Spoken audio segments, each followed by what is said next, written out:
Voilà, bonjour à toutes et à tous.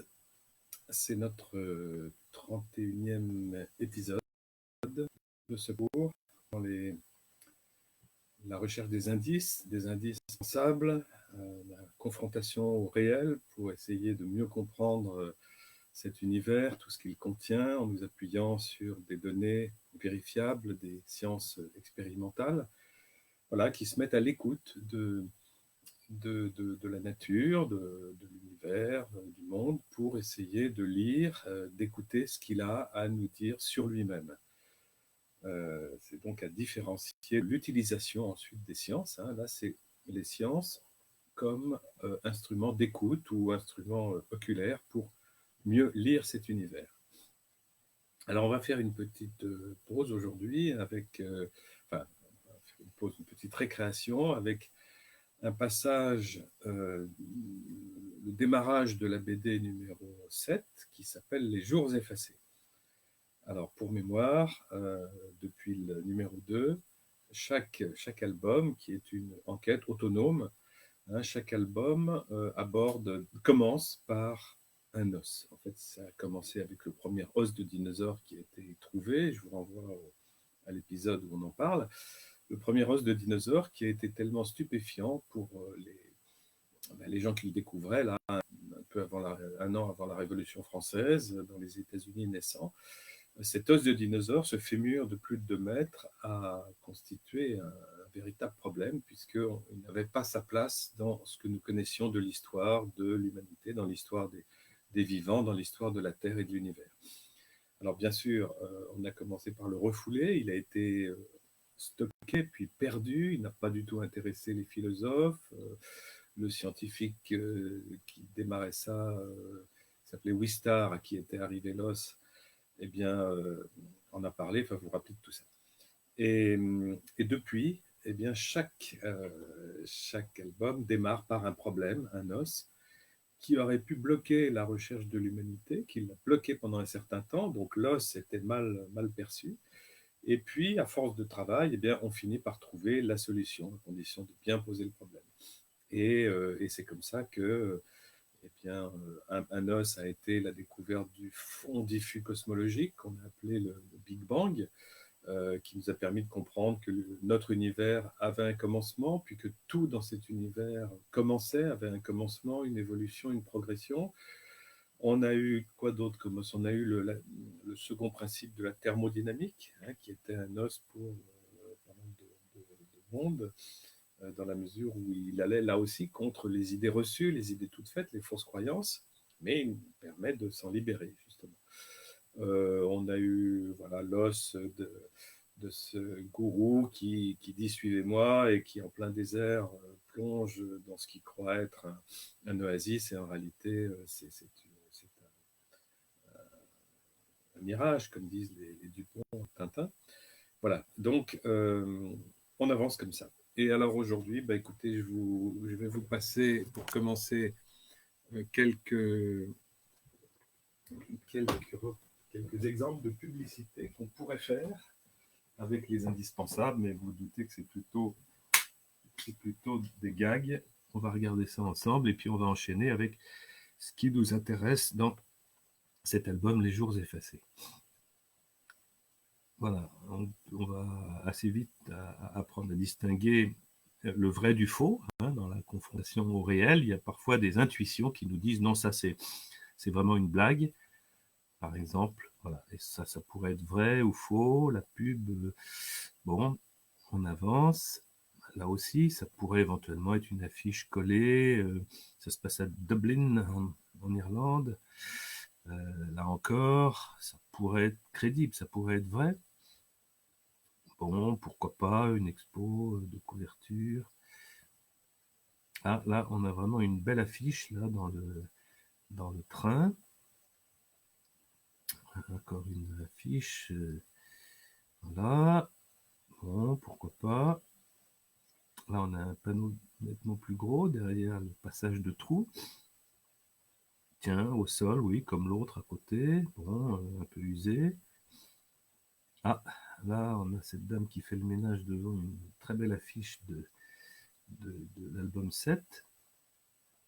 dans la prestigieuse bibliothèque. Et là, il entre carrément dans le tableau. Voilà, on est au musée. Là, on se doute on commence à être dans quelque chose d'autre que du réel. Tiens, encore. Passe-moi cet album, je l'avais avant. Un beau combat de lutte gréco-romaine pour se disputer l'album. Voilà, les quartiers plus populaires. Et là, on a carrément sur un mur pignon. Ça fait rêver comme pub. Bon, là, je ne vous lirai pas en allemand, mais l'autre répond non, c'est moi qui le présente. Oh my God. Voilà, read this book.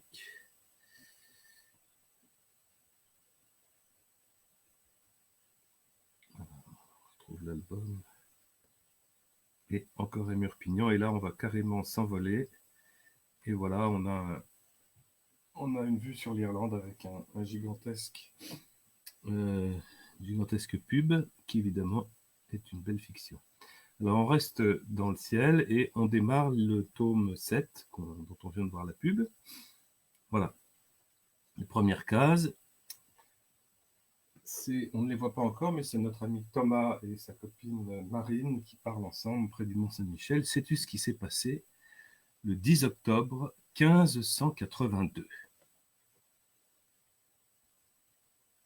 Non, je ne sais pas, désolé. Eh bien, figure-toi qu'il ne s'est rien passé du tout le 10 octobre 1582. Et elle, ah bon, hein ? Tu veux dire, il ne s'est rien passé d'important ? Non, je veux dire qu'il ne s'est absolument rien passé du tout. Quoi ?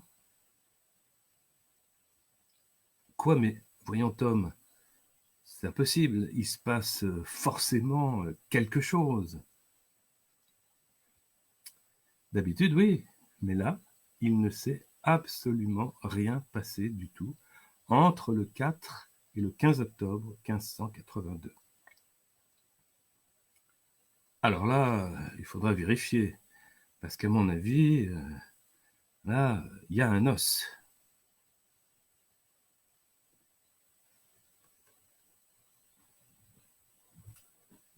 Voilà, on va s'arrêter là pour le démarrage en images.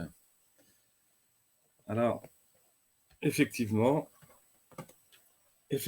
c'est une forme d'énigme, puisque Tom a raison. Il ne s'est rien passé du tout entre le 4 et le 15 octobre 1582. Alors, pour quelle raison ? Alors voilà, il faut remonter quelques dizaines d'années plus tôt, 20 ans à peu près. Je crois qu'on est dans une session du Concile de Trente, et des scientifiques de l'époque, du XVIe siècle, viennent trouver le pape et disent: Très Saint-Père, on a un problème avec la réalité, avec le réel. Qu'est-ce que vous voulez dire ? Demande le pape. Qu'est-ce que ça veut dire ? Vous voyez, notre calendrier, celui sur lequel tout le monde fonctionne, c'est un calendrier que nous avons hérité de Jules César, qu'on appelle le calendrier julien, puisqu'il date de cette époque-là. C'est lui qui l'a imposé dans l'Empire romain. Voyez-vous, Saint-Père, ce calendrier de Jules César a été fait du mieux possible, mais il y a un petit problème, c'est qu'il a un très léger décalage avec la réalité, avec en fait le mouvement du soleil. Ah bon, mais de combien ? Oh, c'est un décalage de, je crois, 11 secondes par an, ou 11 minutes, excusez-moi, là j'ai un trou. Alors le pape dit, bon, 11, c'est pas très grave, pas très grave. Oui, mais très Saint-Père, ce calendrier julien, nous fonctionnons dessus depuis 1500 ans. Et vous voyez, avec le temps, le décalage s'additionne. Ah bon, alors on en est à combien aujourd'hui par rapport à ce décalage? Eh bien, nous avons fait nos calculs et il y a 11 jours de décalage avec le réel, avec le Soleil en l'occurrence. Bon, alors, est-ce que c'est un vrai problème, ça? Et est-ce qu'on peut faire quelque chose? On ne peut pas freiner le Soleil, on peut pas... Alors, réponse 1, oui, c'est un vrai problème parce que si on ne fait rien, si on ne tient pas compte du réel, à un moment donné, on va se trouver en difficulté. Quel genre de difficulté? Par exemple, Noël pourrait tomber dans la période de Pâques. Et vous voyez, toute l'année liturgique, ce serait, enfin, vous voyez, en mouvement, changé, ça n'irait pas. Ah oui, en effet, c'est embêtant. Oui, tout est décalé et tout se décale de plus en plus. Et puis finalement, c'est pas très bien d'être en décalage avec le réel. Bon, alors, est-ce qu'il y a une solution? Alors, donc, comme vous l'avez dit, on ne peut pas freiner la course du soleil, on ne peut pas demander ce genre de miracle. Non, c'est à nous de faire quelque chose, c'est à nous de nous adapter parce que le réel, soit on s'y adapte, soit ça passe ou ça casse, comme on a eu l'occasion de dire souvent. Bon, alors, comment rattraper 11 jours de décalage avec le réel, avec le soleil?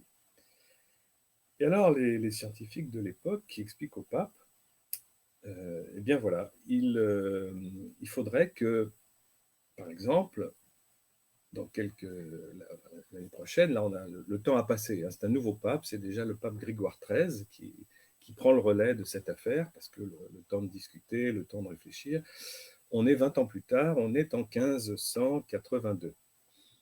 Et là, les scientifiques ou les successeurs des précédents, on est 20 ans plus tard, disent au pape Grégoire XIII, voilà, écoutez, voilà ce qui se passe.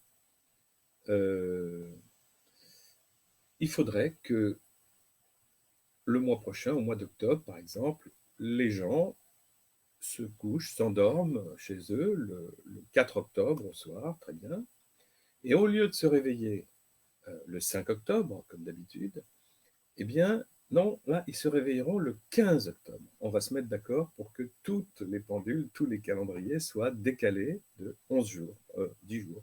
Voilà, on se couche le 4, au lieu de se réveiller le 5, on note tous dans nos calendriers qu'on est le 15. Et c'est comme ça qu'on va pouvoir rattraper ces jours de décalage. Et deuxièmement, on va tenir compte du problème qu'on a eu avec le calendrier julien et nous allons maintenant recalculer les années bissextiles, les choses comme ça, les légers décalages pour être le plus proche du réel. Voilà. Alors le pape a un petit peu réfléchi, quand même beaucoup même. J'ai juste un doute parce que sur le... Je ne vais pas vous... c'est Grégoire XIII, c'est ça.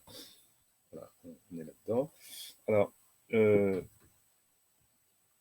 pape a le courage d'organiser ça. Vous voyez, c'est-à-dire que pour lui, la relation au réel est prioritaire par rapport à tous les ennuis qui se profilent et toutes les complications si on essaye d'opérer à un échelon le plus large possible ce genre de modification. Et effectivement, il a réussi à convaincre les États qui étaient fidèles à Rome, les États entre guillemets catholiques, les États catholiques, les pays catholiques.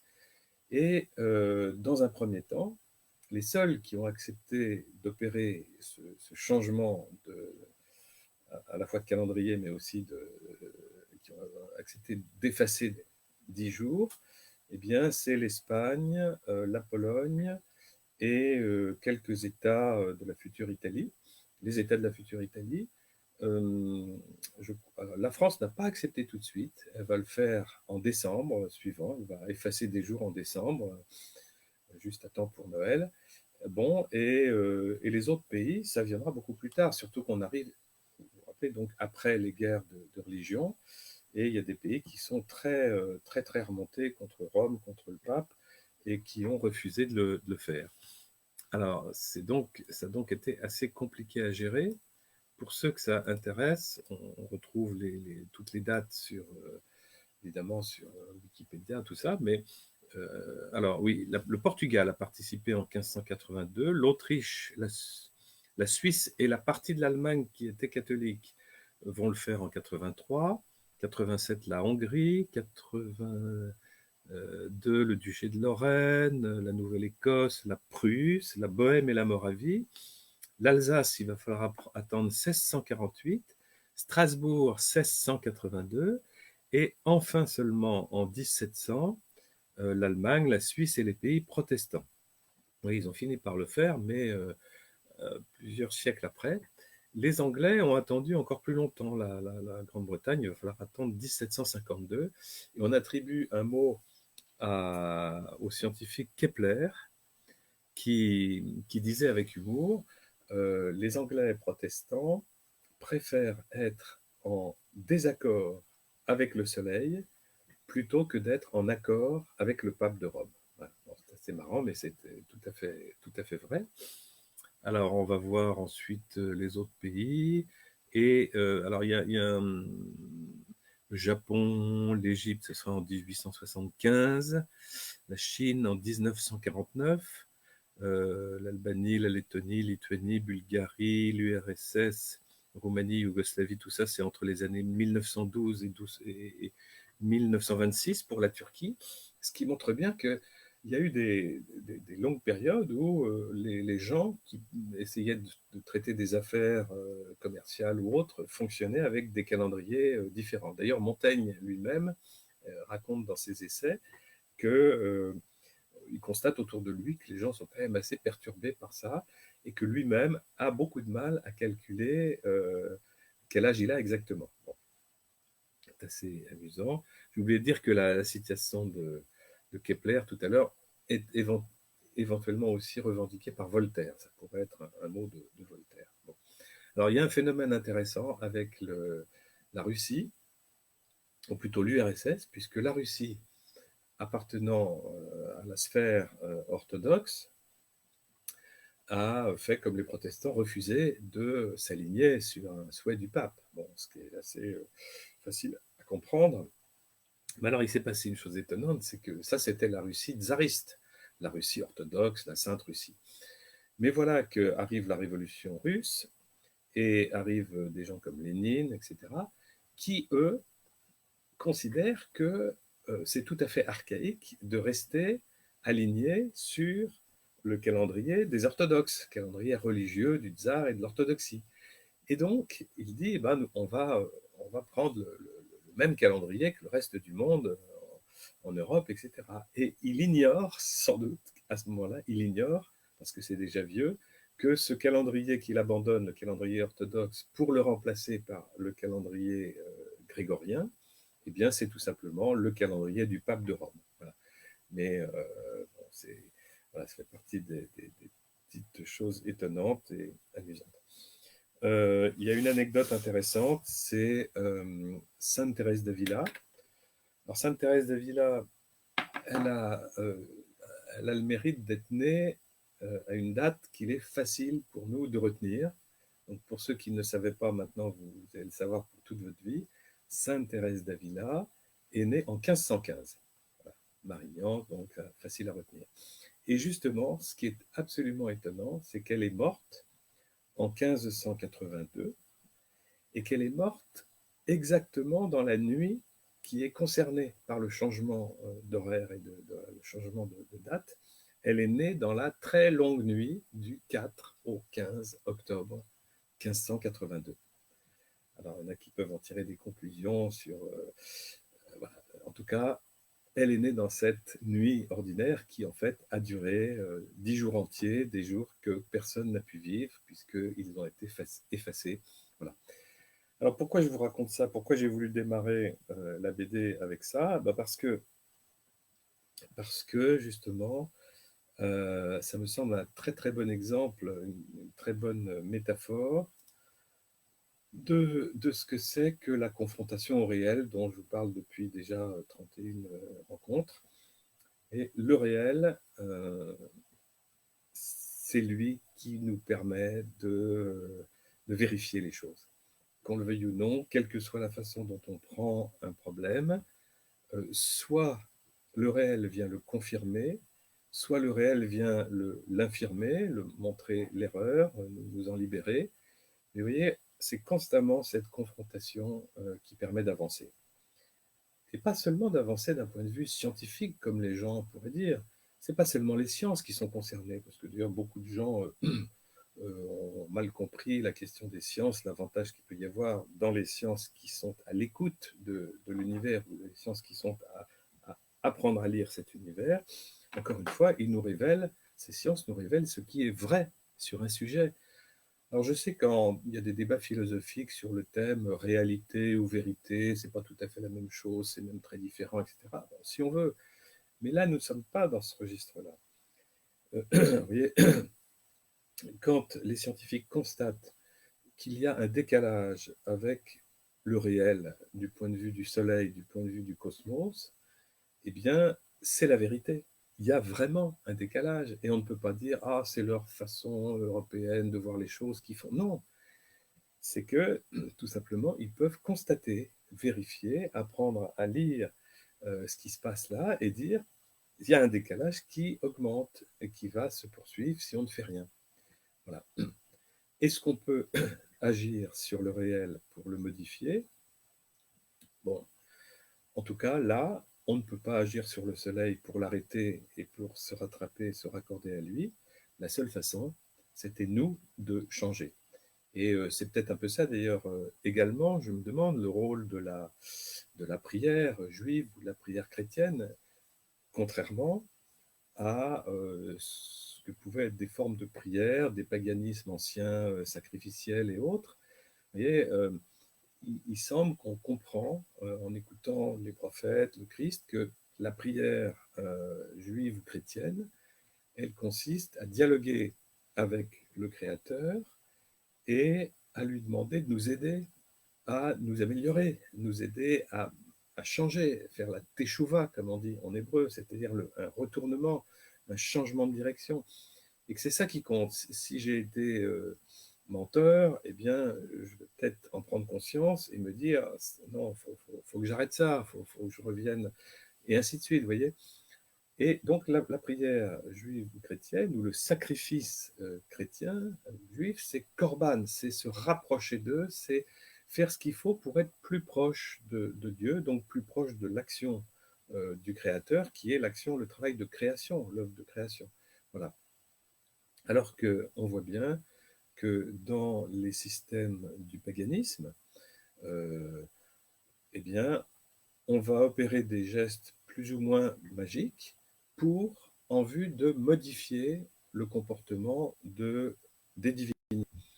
On essaye de convertir les dieux, alors que, en principe, dans la prière chrétienne ou juive bien comprise, eh bien, je demande au contraire à Dieu de me changer, de me convertir. Alors vous allez me dire, si on est attentif, on s'aperçoit que dans les récits bibliques, on voit quand même qu'il y a des dialogues avec Dieu, il y a des tentatives de le faire changer d'avis. Alors c'est vrai, absolument, ça existe aussi. Ça existe aussi. Et on se demande d'ailleurs si c'est pas Dieu lui-même qui se plaît à trouver un interlocuteur à sa hauteur qui va oser lui demander de changer d'avis. Par exemple, c'est le cas d'Abraham quand il discute à propos de Sodome. Est-ce que, ah bon, tu veux détruire Sodome? Oui, je comprends, parce qu'en effet, ils se sont mal comportés, ils sont abominables, ils sont pires que les animaux, etc. Et Dieu dit oui, c'est pour ça, en effet. Bon, et alors Abraham continue en disant, mais oui, mais imagine que parmi tous les monstres qu'il y a dans cette ville, tu en trouves 100 qui soient pas si monstrueux, qui soient peut-être voilà, plus honnêtes et pas criminels comme ça. Qu'est-ce que tu ferais? Et Dieu, dans ce dialogue, répond, bah, s'il y en a 100, non, je ne détruirai pas Sodome, je ne veux pas tuer 100 innocents pour le plaisir ou pour se débarrasser de tous les autres. Alors Abraham a le génie de continuer. Il dit, d'accord, mais s'il y en avait que 50, qu'est-ce que tu ferais? Ah, ben pour 50, je ne détruis pas. Et pour 20, et pour 10, etc. Et vous voyez, une sorte de marchandage qui est magnifique, parce que Abraham, qui a déjà commencé à apprendre à connaître le Dieu d'Israël, petit à petit, ose entrer dans ce genre de dialogue avec lui. Mais vous voyez bien que ce n'est pas un dialogue commercial qui sont opérés dans les paganismes, avec des commerces de sacrifices d'animaux de plus en plus gros, ou de sacrifices même humains, comme on a vu avec les Aztèques, hein, qui font ça jusqu'au XVIe siècle. Et là, il n'y a pas de monnaie d'échange chez Abraham. Il essaye juste de comprendre et d'aider, de réfléchir avec le Créateur sur un projet. Et on voit effectivement d'autres épisodes, je ne les ai pas en tête là, où il est question de dialoguer comme ça avec Dieu. Bon, vous voyez, je crois que ce qui compte, c'est que ce n'est pas du tout dans le même esprit que les paganismes qui ont une sorte de terreur où il n'y a pas de dialogue, il y a juste, il faut payer quelque chose, il faut, voilà. Alors, dès que le christianisme a mis un pied dans payer, dans ceci, dans cela, il a eu du mal à s'en sortir et ça a fait des ruptures. C'est ce qui est arrivé avec le jansénisme, par exemple, dont on a déjà parlé, qui pensait qui allait récupérer des thèses sur la prédestination, par exemple, qui avaient été refusées par les conciles à Carthage 418 au temps de Saint Augustin. Saint Augustin, dans son système à lui, d'un péché aux origines, pense que tous les hommes sont maudits et damnés. C'est ce qu'il appelle la massa damnata. Et que donc ils sont tous voués à la perdition, hein, l'enfer éternel, à cause du péché d'Adam et Ève. Bon. Mais alors, il voit bien qu'il y a des saints quand même qui sont honorés par l'Église, donc quelques-uns vont aller au paradis. Et son idée, c'est que il y a la masse de damnés, la masse de boue, comme on dit, la boue, et les quelques saints. Mais il ose imaginer, et ça c'est un peu étonnant de sa part, parce que c'est un grand docteur par ailleurs, il ose imaginer que Dieu va à l'avance choisir parmi les êtres qui vont naître qui sera sauvé, et puis les autres voilà, ne le seront pas. Il ne choisit pas que les autres soient maudits, mais n'empêche que techniquement, voilà, soit on est sauvé, soit on est dans la masse de perdition. Et évidemment, les saints sont ceux qui sont choisis à l'avance. Ce qui fait que, voilà, ça s'appelle la prédestination. Et heureusement, le concile de Carthage et les autres conciles, Florence, après tout ça, vont refuser cette théorie-là. Mais malheureusement, c'était conservé dans les armoires de Saint-Augustin. Et c'est ça que Jansénius, ou même Luther, Calvin, vont aller rechercher. Et, et on a cette doctrine de la prédestination qui est quand même un petit peu terrible. Et on est même assez surpris de voir que des gens d'église, des théologiens, ont pu croire une chose pareille, parce que il semble que ça défigure quand même très gravement le visage de Dieu, dont on voit bien qu'il est gratuit, qu'il est amour, par ailleurs, gratuité, etc. Bon, donc, c'est très curieux. Est-ce que ça rejoint des formes de gnose manichéenne, où il y a des élus, les spirituels, et puis les autres, ils sont dans la matière, donc le mal. Enfin, vous voyez, c'est des choses qui viennent du platonisme, la matière mauvaise, la matière prison. Bon, enfin voilà. En tout cas, toujours est-il que l'Église de Rome a absolument toujours refusé cette thèse reprise en gros par les jansénistes de la prédestination, en disant que non, l'homme a sa part à jouer. Et heureusement, saint Thomas d'Aquin a joué un rôle assez considérable dans ce domaine-là pour dire, pour répondre à l'avance à certaines de ces déviances-là, en répondant à l'avance, par exemple, que l'homme, oui, participe à son salut. Le salut n'est pas comme un coup de baguette magique, ou n'est pas comme une amnistie générale. Hein, c'est à nous de contribuer à notre salut. Alors, et non seulement à notre salut, mais de contribuer sur Terre à faire des actes bons, etc. Que l'homme est responsable. Il est là pour répondre ce qui lui est proposé de vivre. Voilà. Alors, évidemment, saint Paul avait déjà développé ça, hein, avec le passage du vieil homme à l'homme nouveau, qui est une métamorphose. Bon, on a déjà parlé de ça, saint Irénée de Lyon, etc., les étapes. Et voilà que tout ce puzzle prend forme. Dieu n'est pas un dresseur de chevaux, Dieu n'est pas quelqu'un qui a prévu à l'avance une vie truquée où certains gagneront et les autres, tant pis pour eux, c'est des milliards de déchets, comme si c'était des dégâts collatéraux, etc. Non. Donc voilà, chacun, et d'ailleurs on voit bien avec des conversions possibles au dernier moment, etc. Bon, voilà, encore une fois, ces jours effacés nous montrent que des choses qui semblaient fonctionner dans les siècles passés, comme le calendrier julien, qui ne posait aucun problème, petit à petit, c'est comme des rails qui s'écarteraient. Hein. Ils s'écartent très très peu, mais au fil du temps, ça va faire un tel grand écart qu'il va falloir choisir d'aller à droite ou d'aller à gauche. Et là, le pape Grégoire XIII a eu le courage, le génie de vouloir choisir la vérité, de choisir le réel, même si ça a coûté beaucoup d'énergie, beaucoup de complications. Il l'a fait, et il était d'ailleurs peut-être le seul en mesure de le faire, puisque les rois pouvaient le faire pour leur pays, les princes, mais proposer quelque chose d'universel qui a fini par se faire en plusieurs siècles, en 5 siècles à peu près, eh bien c'était courageux.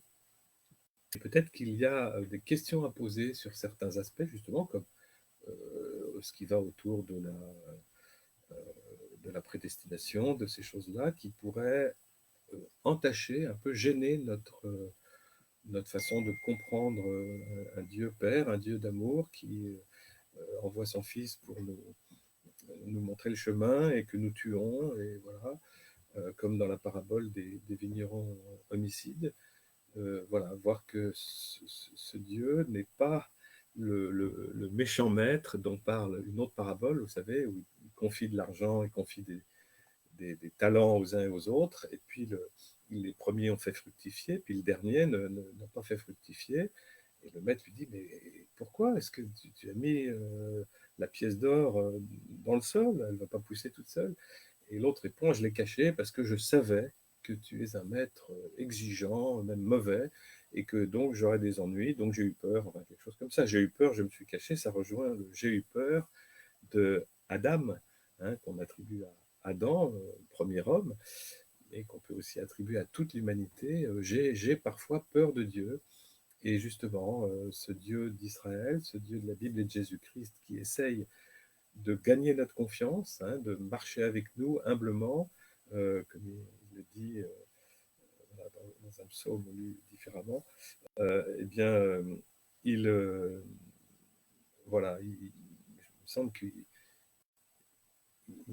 nous invite à le connaître. Il a partagé un certain nombre de ses secrets, sod, hein, en hébreu, araméen, je ne sais plus, qui ne sont pas des secrets comme des énigmes qu'on ne saura jamais, mais comme les amoureux se partagent un certain nombre de secrets entre eux, les secrets partagés. Alors, Dieu n'a pas dit tout sur lui, mais il nous a révélé qui il était, et la révélation, c'est un peu la création continuée, la création qui se continue.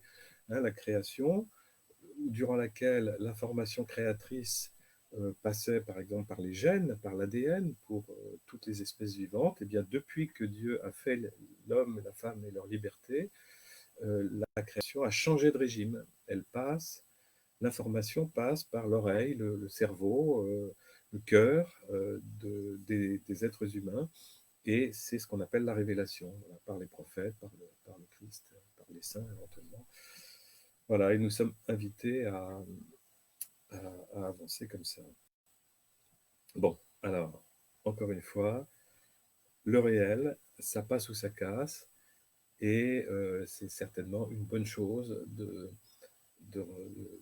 retravailler certaines questions, surtout depuis que nous savons, c'est nouveau, depuis le début du XXe siècle, voilà, que la création n'a pas été finie en une semaine au tout début, mais qu'elle se continue, elle est encore inachevée, comme dit Pape Benoît XVI, comme dit Jésus dans Jean chapitre 5, elle se continue et nous sommes invités à y participer. Voilà.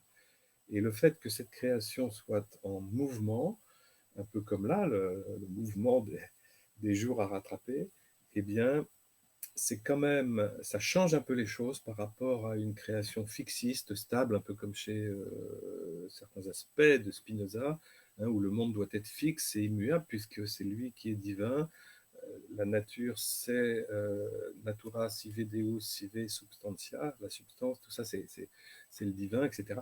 Ben non, tout ça, il y a une création qui est en travail d'enfantement, en travail dans un grand mouvement pour quelque chose de neuf, mais qui avance et que dont la théologie peut être modifiée, non pas pour être annulée, mais au contraire être développée, comme disait le cardinal Newman. Hein, les dogmes, ce n'est pas un morceau rigide en béton ou en marbre qui tombe du Vatican ou qui tombe du ciel et voilà, on n'a pas le droit d'y toucher.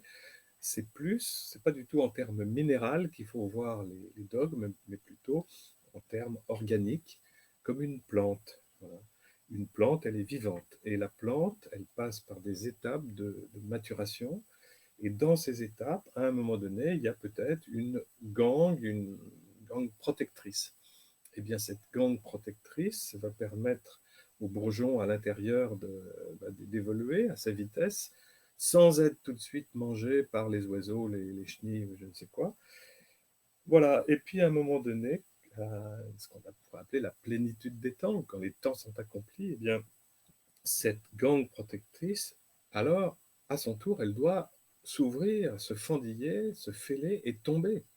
Parce que si elle s'accroche, si elle veut rester là, si on veut maintenir la gangue, eh bien, pour le coup, c'est le bourgeon qui va être asphyxié, qui ne pourra pas suivre son développement normal. Donc il est normal qu'à un moment donné, la gangue tombe et meurt pour que la vie se continue, le bourgeon puisse s'épanouir, donner la fleur. Et là aussi, on aurait tendance à dire, ah, la fleur, c'est le sommet de la plante. Non, le sommet, c'est le fruit. Donc, voilà, il s'agit là encore voilà, de suivre ces étapes, de les respecter et d'accepter que comprendre, et d'ailleurs ça se voit, il suffit de suivre l'histoire des conciles pour comprendre que c'est vraiment un développement. Pour comprendre qui était le Christ, il a fallu aller au moins jusqu'à Chalcédoine 451. C'est beaucoup, hein, 450 ans après les événements, enfin 430 ans après les événements, pour comprendre vraiment ce que la définition du pape Léon, qui ne sera jamais abolie.